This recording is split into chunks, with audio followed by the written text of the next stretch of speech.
지나가버린 시장의 주도주는 쳐다보는 게 아니라고 배웠습니다. 지금 리오픈이 이제 시작됐잖아요. 전 신용품주가 제일 매력 있어 보여요. 경쟁력을 갖추고 있는 거죠.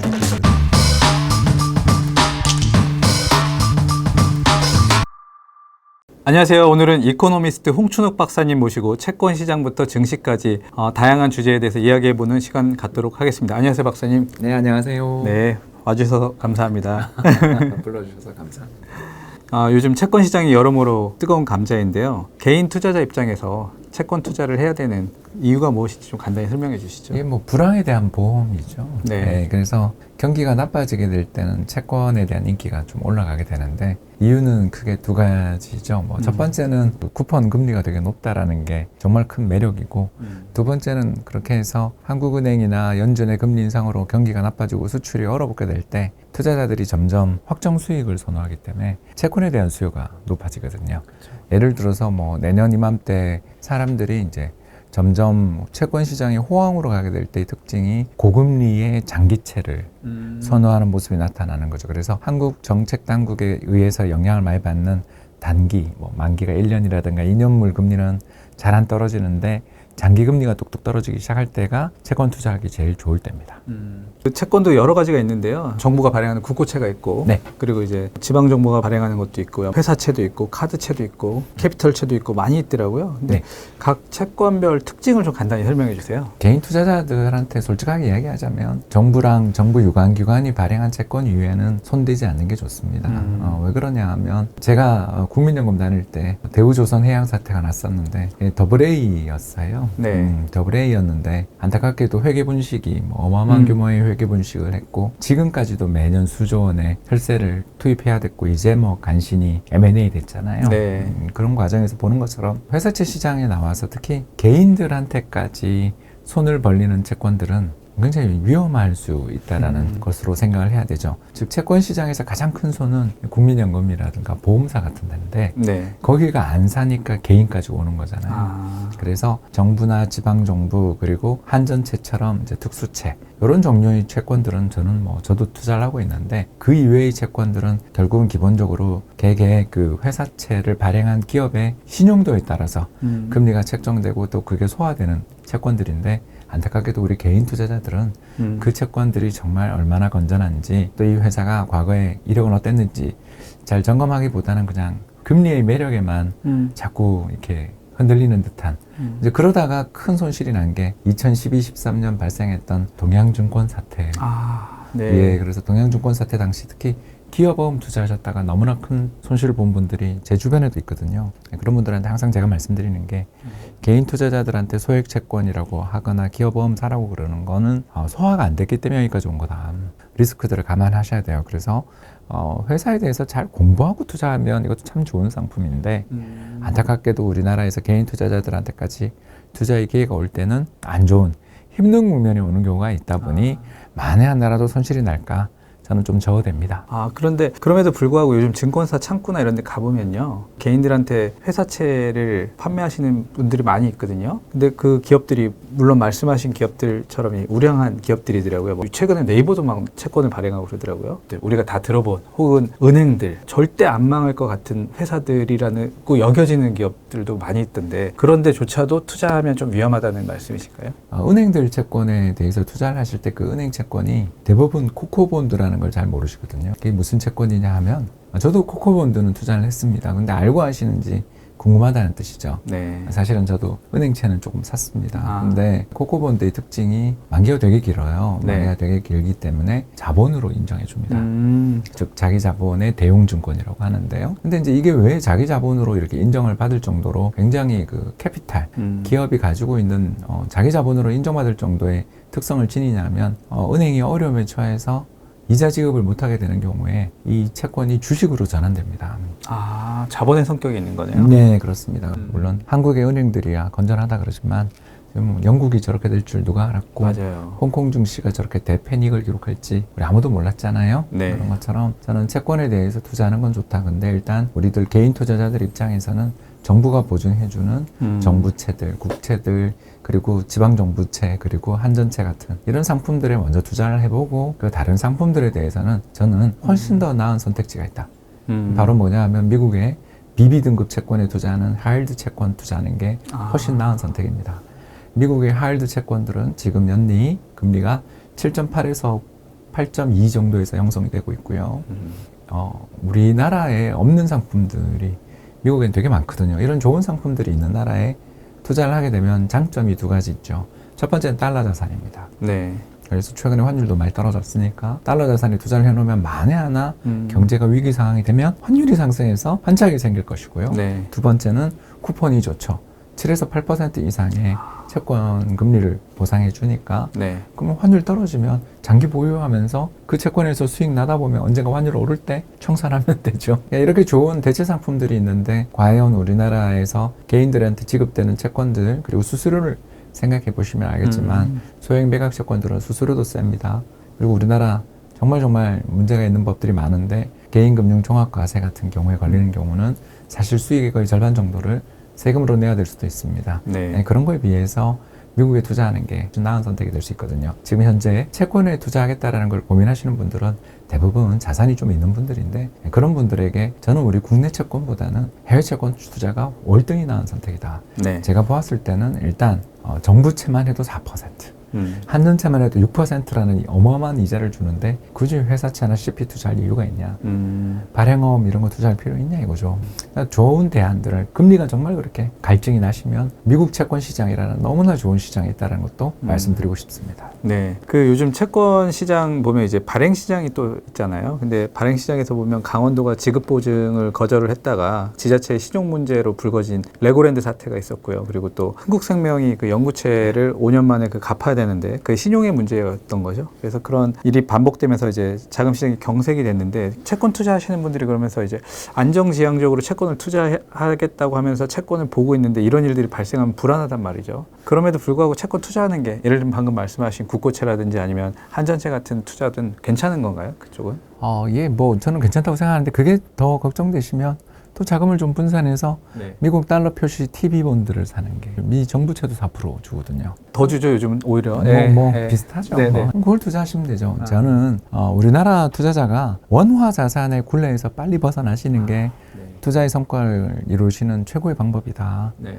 우리나라는 불황의 위험한 약세통하고 금융기관들 일부를 정도를 제외하고는 신용도에 주기적으로 문제를 겪는 기업들이 없다고 말 못하잖아요. 그렇죠. 지금 미국 세계에서 가장 안정적인 채권, 기축통화 채권인 미국 채권이 10년물이 4% 나와요. 그게 무서우시면 SHY라고 2년물 채권에 투자하시면 네. 4.5도 나오거든요. 네. 그럼 만기도 짧아요. 환율의 변동이 너무 무서우시면 환해치된 상품도 있어요. 그러니까 부디 우리나라 원화 자산의 굴레에서 벗어나시는 게 진정한 의미에서 자산가가 되는 길입니다. 해외 채권 투자 말씀하셨으니까 궁금한 게 채권을 이제 매매하면서 거래되는 수수료가 있지 않습니까? 근데 주식이야 뭐 개인 투자자분들도 많이 하시니까 잘 익숙한데 해외 채권 투자할 때 그 수수료가 너무 과도하게 비싸거나 혹은 투자할 때 좀 뭐랄까 유동성에 위험이 있다든지 그러니까 내가 현금화 시키고 싶은데 좀 어렵다든지 이러진 않나요? 일부 ETF는 그렇습니다. 뭐 현실이고요. 네. 왜냐하면 이제 거래가 부진하는 경우에는 LP들이 네. 증권사들이 그 아래 위에 호가를 촘촘하게 붙여줘야 되는데 네. 잘 안 붙여주는 경우도 없는 게 아니잖아요. 네. 부인할 수 없잖아요. 그러니까 ETF 네. 투자를 함에 있어서 두 가지를 좀 명심하시면 좋습니다. 첫 번째 뭐냐면 수수료가 저렴한 채권 같은 경우는 기본이 0.1% 이하입니다. 저는 0.01도 본 것 같고요. 아 그런가요? 예, 그러니까 뭐 1억 투자하면 10,000원? 아 예, 그 정도로 네. 수수료가 저렴한 채권들이 너무너무 많으니까 사시면 되고요. 두 번째는 거래대금 그래도 하루에 몇십억 원 돼야죠. 그렇지 않습니까? 내 거래 호가로 흔들리는 그런 상품 투자하지 않으시면 되는 거죠. 자, 이런 이상이 이제 국내 투자였고요. 해외 투자 같은 경우에는 환전 수수료 이벤트를 하는 증권사를 써서 매매하시면 됩니다. 거기도 역시 네. 미국의 아까 제가 잠깐 말씀드렸던 SHY 같은 그런 뭐 세계적인 그 ETF 같은 경우는 연 수수료가 0.1% 안 되거든요. 네, 그러니까 누차 말씀드립니다만 투자를 함에 있어서 가장 주의해야 되는 건 얼마나 시장이 깊고 넓은가, 그리고 수수료는 어떤가 이런 것들을 꼭 체크해 보시면 아주 투자를 함에 있어서 이 사람이 어떤 목적으로 나한테 이 상품을 권하는가를 알 수 있습니다. 그 채권 투자하면 또 금리를 당연히 연계해서 생각할 수밖에 없는데요. 지금 금리가 미국 연준이 0.75%포인트씩 자이언트 스텝을 4번 밟았고 12월 달에도 0.5에서 0.75%포인트가 유력하게 지금 언급이 되고 있는데요. 그러면 채권 투자는 이제 가장 기본적으로 금리가 높아지는 시기에는 불리하지 않습니까? 그렇습니다. 네. 근데 이런 상황에서 일부는 거의 이제 정점에 다다랐다. 뭐 높아져 봐야 4.75 혹은 뭐 최대 맥시멈 5까지 보시는 분도 있고 그러는데 거의 정점에 다다랐으니 이제 사도 괜찮다 하시는 분도 있고 어떤 분들은 야 어떻게 될지 몰라 내년에 뭐 6% 갈 수도 있어 막 이렇게 보시는 분도 있어요. 박사님 생각은 어떠신지 궁금해요. 저도 한 5% 보고 있습니다. 아, 5% 정도. 이게 컨센서스일 거예요. 네. 아마 업계. 근데 5% 정도 정책금리 가면 저는 정말 찬스인 것 같아요. 왜 그러냐면 아까도 잠깐 설명했습니다만 정부의 정책금리가 쫙 인상되는데 10년물 국고금리가 그 밑에 형성되는 걸 장단기 금리 역전이라고 부르는데 네. 이때 채권 투자에 적기거든요. 아, 왜 그렇게 보면 되냐 하면 네. 10년 채권에 투자하는 사람들은 어떤 기준으로 투자를 하는가 이렇게 우리가 한번 생각해 보면 향후 10년 정부 정책금리에 대한 기대값이니까 지금부터 10년 뒤 그러니까 네. 2032년까지의 정부 정책금리를 몇 %가 평균이 될 거라고 보세요. 요걸 거래하는 시장인 거예요. 저희보다 뭐 정보력도 월등히 뛰어나고 돈도 많은 그 채권 시장의 그 큰 손들이 군드라우 같은 사람들이 채권을 투자하면서 정부 정책금리가 5%인데 예를 들어 네. 미국 10년물 국고금리가 4.5에 샀다. 네. 이 사람들은 뭘 뜻하냐면 지금부터 1, 2년은 금리가 더 올라갈 수 있지만 10년 장기 금리는 이보다 밑에 있을 거야. 이렇게 보고 사는 거잖아요. 그러니까 정부 정책 금리가 세게 올라가면 올라갈수록 더 좋은 찬스가 오는 거죠. 왜? 정부 정책 금리가 세게 올라간다라는 건 1년 안에 극심한 불황이 온다는 뜻이거든요. 네. 불황을 좋아하는 사람들이 채권 시장 참가자잖아요. 그리고 그때 되면 내년쯤 되면 정부 정책 금리가 예를 들어서 6% 간다. 저는 그렇게 안 보지만 네. 6% 가면 내년 이맘때는 내년 초에는 6% 가지만 내년 이맘때까지 6%가 유지되겠어요?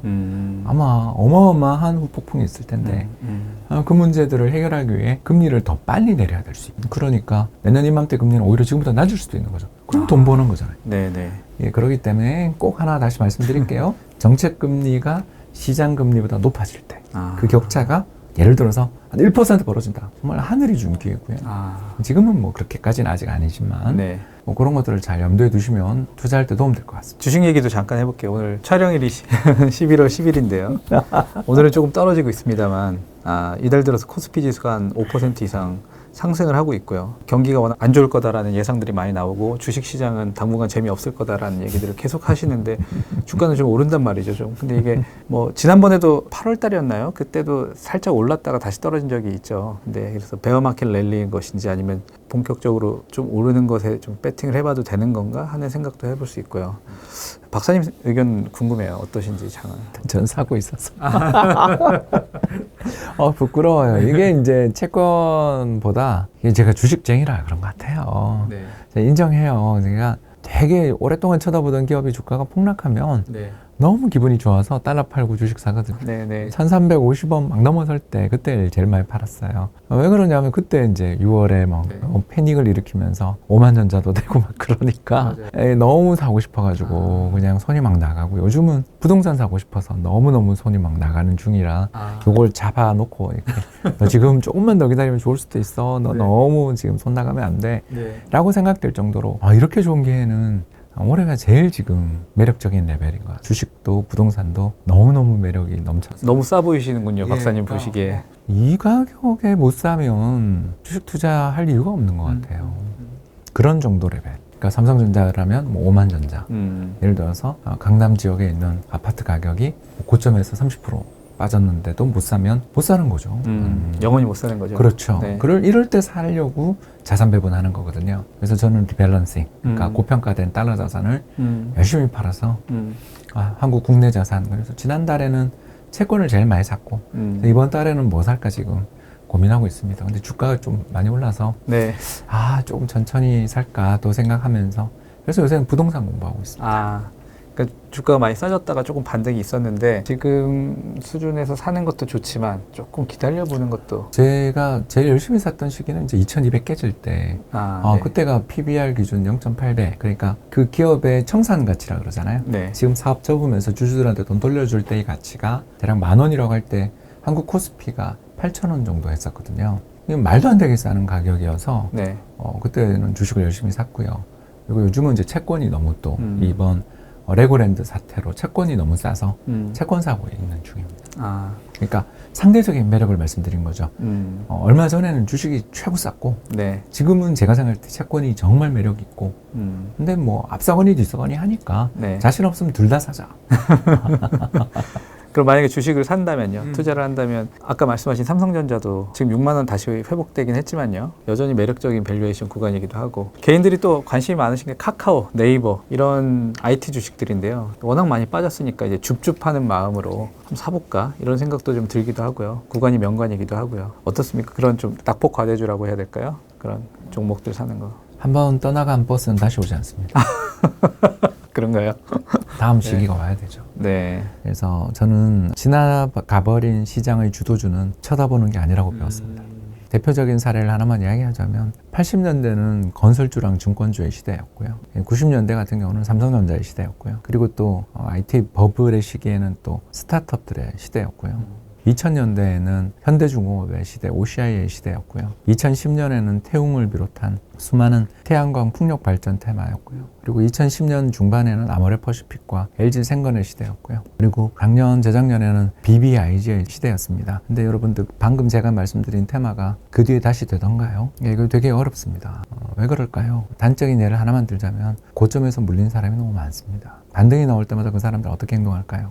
조금이라도 손실을 줄여보기 위해서 매도하려는 사람이 끝없이 나오겠죠. 그래서 시장이 폭락한 다음에 바로 V자 반등이 나는 경우도 종종 있습니다만 저는 외부에 긍정적 충격이 있을 때고 그러지 않을 때 보면 바닥을 다지는 과정들이 지금 주식시장이 바닥을 다지는 과정이 필요하다고 보는데 방금 이야기했었던 과거 시장의 주도주들이 바닥을 충분히 다졌는가에 대해서는 서로 판단이 다를 수 있지 않냐 그 말씀을 드리고 싶고요. 지금 이 환율에서 환율 좀 빠졌다 그래도 1,300원 후반인데 이 환율이 내년까지 만약 유지된다고 그러면 거기서 돈 못 버는 수출 기업들은 저는 다 망해도 된다고 생각합니다. 그런 기업들은 다 좀비 기업들이에요. 이 환율에서도 돈 못 벌면 그런 기업들은 빨리 문 닫고 청산해서 주주들한테 돈을 돌려줘야 된다고 생각합니다. 자기가 투자한 기업들이 이 환율에서도 돈 못 번다. 좀 투자 잘못하신 거니까 빨리 갈아타세요. 근데 그게 아니라 포트폴리오를 보았을 때 수출의 포트폴리오와 브랜드 가치와 그리고 밸류 체인을 봤을 때 이 환율 유지된다면 이 회사 내년에 이익이 대박이 난다 라고 생각되는 기업들이 좀 널렸거든요. 네.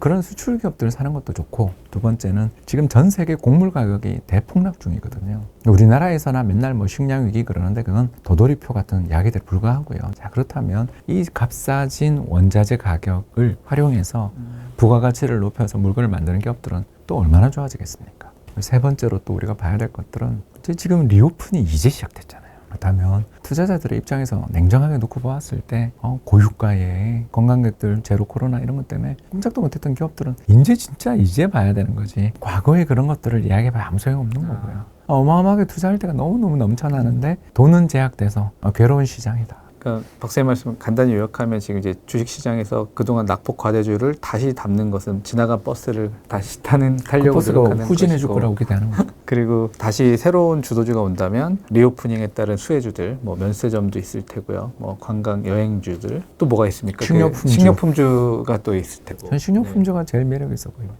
아, 그런가요? 환율 떨어지면 뭐 네. 이제 대박이 나겠죠.